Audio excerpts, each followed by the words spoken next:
Paano nakakatulong ang regular na check-up sa doktor para sa diabetes management? Para sa mga taong may diabetes, mahalaga ang regular na pag-check-up sa doktor upang epektibong ma-manage ang kanilang kondisyon.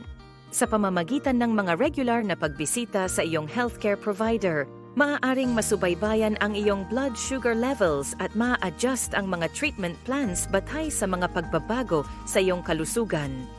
Ang mga regular na checkups ay hindi lamang para masukat ang blood sugar.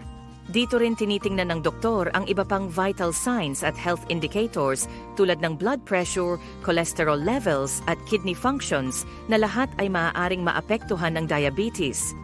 Sa pamamagitan ng maagang pagtukoy sa mga posibleng komplikasyon, maaari kang magkaroon ng preventive measures upang maiwasan ang mas seryosong health issues. Bukod pa rito, ang regular na komunikasyon sa iyong doktor ay nagbibigay ng oportunidad para magtanong at matuto pa tungkol sa diabetes management. Maaari kang makatanggap ng mga bagong impormasyon tungkol sa nutrition, exercise, at diabetes care na pinakabago at epektibo.